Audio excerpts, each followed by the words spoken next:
नमस्कार मंडळी, कसे आहात सगळे? आशा करते की मस्त आणि मजेतच असाल. तर मी अंकिता आणि तुमचं पुन्हा एकदा स्वागत करते आपल्या यूट्यूब चॅनल स्मार्ट टिप्स मराठीमध्ये. तर आज व्हिडिओच्या सुरुवातीलाच मी तुमच्यासोबत मस्त अशी झटपट बनणारी त्याचबरोबर टेस्टी अशी रेसिपी शेअर करणार आहे. तर आता ना सिलेंडर मंदीच्या काळात प्रत्येकजण गॅस बचतीकडे लागलेला आहे. गॅस कसं वाचवता येईल हेच प्रत्येक गृहिणीचं कुठे ना कुठे चाललेलं आहे.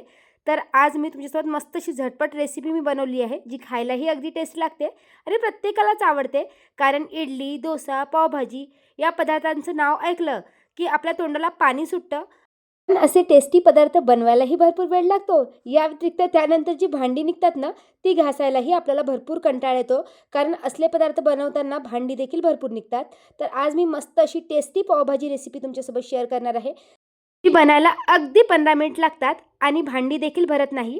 तर इथे मी काय केलं की पावभाजीमध्ये लागणाऱ्या जेवढ्या काही भाज्या आहेत त्या सगळ्या बारीक कट करून घेतल्या. मटर, त्याचबरोबर आलू, फुलगोबी, टमाटर, त्याला चांगला कलर यावा त्यामुळे मी बीटरूट देखील टाकणार आहे. त्याचबरोबर तुम्ही शिमला मिरचीही घालू शकता. माझ्याकडे शिमला मिरची नव्हती त्यामुळे मी ती स्किप केली.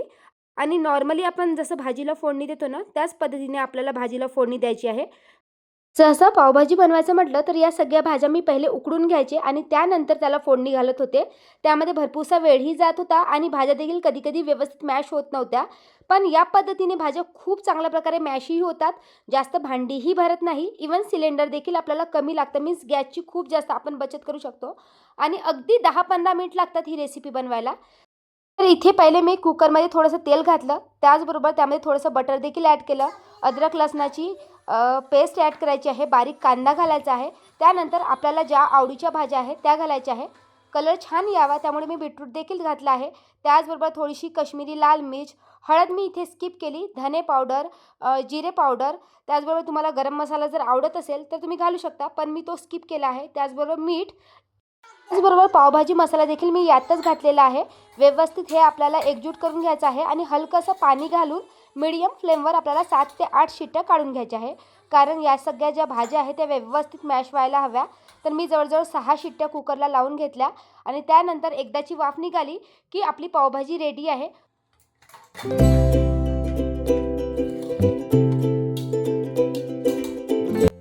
बघा भाज्या किती व्यवस्थित शिजलेल्या आहेत. त्यानंतर मॅशरच्या हेल्पनी आपल्याला व्यवस्थित बारीक करून घ्यायचं आहे. पण मॅश केल्यानंतर मला जी पावभाजीची जी कन्सिस्टन्सी होती ती हलकीशी घट्ट वाटत होती. त्यामुळे यामध्ये अर्धा ग्लास मी पाणी ॲड केलेलं आहे आणि त्यानंतर थोडीशी पावभाजी व्यवस्थित उकळून घेतली. वरतून देखील भरपूर बटर ॲड केलं. कोथिंबीर घालायची आहे आणि बघा आपली झटपट 15 मिनिटात बनणारी पावभाजी रेडी आहे. इकडे पावभाजी उकडत होती तोपर्यंत मी पाव देखील व्यवस्थित भाजून घेतले आणि खूप टेस्टी बनते. टेस्टमध्ये काहीही फरक येत नाही. मैत्रिणींनो, तुम्ही ही रेसिपी या पद्धतीने कधी ट्राय केली नसेल तर नक्की करून बघा आणि तुम्हाला ही रेसिपी कशी वाटली मला कमेंट करून नक्की सांगा. आणि कोणाकोणाला पावभाजी आवडते हे देखील मला कमेंट करून नक्की सांगा. बघा पावभाजीचा कलर बघा तुम्ही, अगदी स्ट्रीट स्टाईल आलेला आहे ना. अगदी मस्त असा पावभाजीचा कलर येतो. वाटतच नाही की आपण या पद्धतीने बनवलेली आहे. झटपटही बनते, भांडीही कमी भरतात, इव्हन सिलेंडरही कमी लागतं.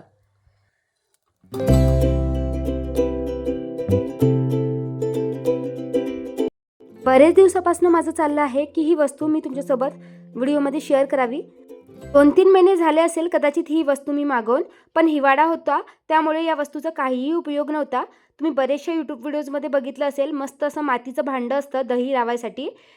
तर मलाही वाटत होतं की माझ्या किचनमध्ये देखील स्पेशल असं दही लावायसाठी भांडं असावं. मी कुठल्याही भांड्यात दही लावते आणि असं म्हणतात की मातीच्या भांड्यामध्ये दही खूप छान लागतं. त्यामुळे विचार केला की ऑनलाईन मागवून बघावं.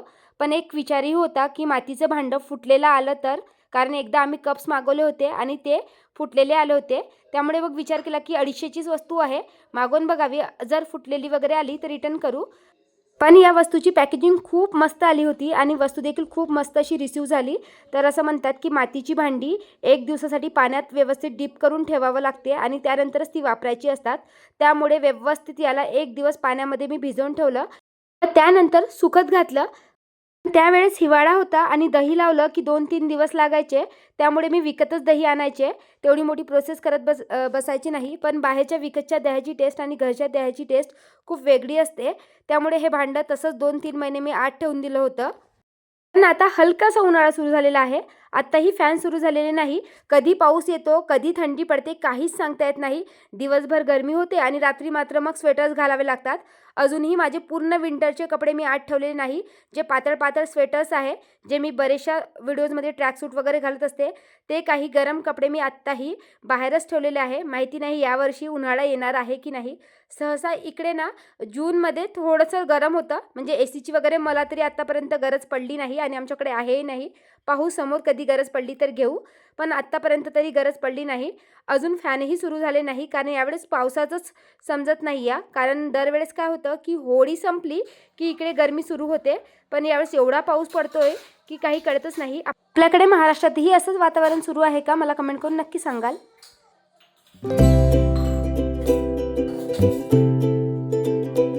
आज माझं किचनचं थोडंसं क्लिनिंग रुटीन होतं. तर सकाळी स्वयंपाक संपवला. मी सिंपल अशी कारल्याची भाजी आणि पोळीच नाश्त्याला केलेली होती. नवरोबांना टिफिनमध्येही तेच दिलं आणि रात्रीचा थोडासा भात उरलेला होता तो देखील फोडणी घातला होता. आणि विचार केला की दुपारी आज मस्त असं फोडणीचं वरण भात जेवायला बनवावं, त्याचबरोबर काकडीचा रायता. त्यामुळे दुपारीच मी जेवण करवणार होते, त्यामुळे सकाळची कामे लवकरच संपली. फक्त आता विचार केला की जी काही ओट्यावर भांडी वगैरे पडलेली आहे ती व्यवस्थित रॅकमध्ये लावून द्यावी. तर आज मला ना चिमणी क्लीन करायची होती आणि चिमणी क्लीन करायचं म्हटलं की ओट्यावर जर पसारा असेल तर मग त्यावरही धूळ होते. त्यामुळे पहिले तर ओट्यावरचा पूर्ण पसारा मी व्यवस्थित साफ करून घेतला. मीन्स मला तर वाटते माझ्या ओट्यावर फक्त ह्या धुतलेल्या भांड्यांचाच पसारा असतो. ती जर एकदा अलमारीमध्ये व्यवस्थित कॅबिनेट्समध्ये लावली तर किचन ओट्यावरचा जेवढा काही पसारा असतो ना तो नाहीसा होतो. त्यामुळे ते काम पहिलं केलं. त्याचबरोबर ओट्यावर काही वस्तू वगैरे ठेवलेल्या होत्या, तर त्या वगैरे ओट्यावरून उचलून ठेवल्या. बघा आता ओटा किती छान दिसतो आहे ना. फक्त छोटीशी भांडी लावलेली आहे आणि त्यानंतर दह्याच्या भांड्याचं उद्घाटन देखील करावं म्हटलं. त्यामुळे फुल क्रीम मी दूध आणून ठेवलेलं होतं. मला असं वाटतं की फुल क्रीम दुधाचं जर दही लावलं तर ते खूप छान बनतं. त्यामुळे ना मी खूपशी यूट्यूब व्हिडिओजही बघितले की कुठल्या पद्धतीने दही चांगली लावता येईल. इथे मी फुल क्रीम दूध व्यवस्थित उकळून घेणार आहे आणि त्यानंतर ते रूम टेम्परेचरवर आल्यावर आपल्याला दही लावायचं आहे. तुम्हाला मी व्हिडिओमध्ये दाखवतेच, पण माहिती नाही दही व्यवस्थित लागणार की नाही. कारण इकडे आजकाल ना कधी ऊन निघते कधी पाऊस निघते हे मी तुम्हाला व्हिडिओमध्ये सांगितलंच. तर आता पाहू दही लागते की नाही. तर पहिले तर दूध मस्त असं व्यवस्थित उकळून घेणार आहे. दूध जिथपर्यंत थंड होणार तोपर्यंत माझ्या चिमणीची देखील क्लिनिंग होऊन जाणार. त्याचबरोबर ना गेले 2 दिवसापासून ना हे तळलेलं तेल ओट्यावर ठेवलेलं आहे. मला वेळच मिळत नाही, तर ते तेल देखील मी व्यवस्थित गाळून घेतलं. तर त्यासाठी मी एक स्पेशल गाळणी ठेवलेली आहे. बरेचशा व्हिडिओमध्ये मी तुमच्यासोबत शेअर केलं आणि या तेलामध्ये खूप जास्त घाणपणा नव्हता, त्यामुळे मी डायरेक्टली या गाळणीनेच गाळून घेणार आहे. यासाठी मी तुमच्यासोबत एक ट्रिक शेअर केली होती. तेल खूप जास्त अस्वच्छ असेल, त्यामध्ये खूप जास्त बारीक बारीक कण असेल तर मग ते डायरेक्टली गाळणीने न गाळता त्या गाळणीवर कापसाचा एक तुकडा व्यवस्थित स्प्रेड करून ठेवायचा आणि त्यानंतर तेल गाळायचं. ही एका हॅक व्हिडिओमध्ये मी तुमच्यासोबत ट्रिक शेअर केली आहे. अगदी प्युअरसारखं तेल गाळलं जातं, पण हे तेल जास्त खराब नव्हतं, त्यामुळे मी डायरेक्टली गाळणीने गाळून घेतलं. हलकासा थोडाफार बारीक कचरा त्या भांड्याला लागला होता, त्यामुळे मी ते भांडं डायरेक्टली वॉश करायला टाकलं. आता इकडे दूध उकळत आहे तोपर्यंत विचार केला की टायमर लावावं. तर माझ्याकडे ना असं एक टायमर लागतं 9 मिनिटाचं. एकदाचा याचा शेड्यूल पूर्ण झाला की जेवढं काही तेल असतं ना ते मेल्ट होऊन खाली एक पाईप दिलेला आहे. खालच्या साईडला तुम्ही बघू शकता, त्या पाईपमध्ये ते तेल जमा होतं. मी तुम्हाला व्हिडिओमध्ये दाखवते. आणि तुम्ही माझ्या चिमणीची हालत बघितली असेल, किती घाण झालेली आहे ना. माझ्या किचनमधली खिडकी तर तुम्ही बघितलीच, त्यातून खूप धूळ येत असते. हिवाळ्यात ती खिडकी मी बंद ठेवते, पण आता उन्हाळा आलेला आहे आणि सफोकेशनचा प्रॉब्लेम येतो, त्यामुळे ती खिडकी ओपन असते. गॅसवर देखील बरेचदा खूप धूळ जमा झालेली असते. पण खालची भांडी मी रेग्युलर क्लीन करत असते. चिमणी काही रेग्युलर क्लीन होत नाही. अगदी 15-20 दिवसांनी किंवा कधी कधी 2-2 महिनेही मी चिमणी क्लीन करू शकत नाही. त्यामुळे ना बघा तुम्ही किती जास्त चिकनाई जमा झालेली आहे. तर यासाठी ना एक सिम्पलचं असं मी सोल्युशन बनवून ठेवलेलं आहे. सोल्युशन मी घरातलं प्रत्येक फर्निचर देखील क्लीन करण्यासाठी वापरते. तर यामध्ये बेकिंग सोडा, विनेगर, थोडंसं डिशवॉश लिक्विड जेल आणि डिटर्जंट ॲड केलं. त्यामध्ये पाणी ॲड करायचं आहे आणि हे सोल्युशन मला खूपच उपयुक्त वाटतं. मी मार्केटमधले कुठलेही सोल्युशन वापरत नाही. अगदी 15-20 मिनिटासाठी हे सोल्युशन आपल्याला या चिमणीवर स्प्रे करून ठेवायचं आहे, कारण त्यामध्ये खूप जास्त चिकनाई जमा झालेली आहे. आणि त्यानंतर एक सॉफ्टचा स्क्रबर घ्यायचा आहे आणि हलक्या हाताने आपल्याला स्क्रब करायचं आहे. आणि त्यानंतर कुठल्याही मायक्रोफायबर क्लोथने याला व्यवस्थित ड्राय करून घ्यायचं आहे. बघा हा खालचा पाईप, यामध्ये बघा किती जास्त ऑइल जमा झालेलं आहे. जे काही चमकत आहे ना ते ऑइल आहे. ते आता मी एखाद्या डिस्पोजेबल चम्मचने काढून घेते आणि त्यानंतर ते गरम पाण्याने व्यवस्थित वॉश करून घेते. आणि बघा आता मायक्रोफायबर क्लॉथने पुसल्यानंतर बघा चिमणी किती व्यवस्थित क्लीन झालेली आहे. जेवढी काही त्यावर चिकनाई होती ना ती इझिली साफ झाली. वाटतच नाही आहे की ती पहिलेची चिमणी आहे. तुम्ही बघितलं असेल, अगदी हलक्या हाताने मी पुसलेलं आहे. खूप सिंपल असं सोल्युशन आहे. जर तुम्ही कधी ट्राय केलं नसेल तर नक्की करून बघा.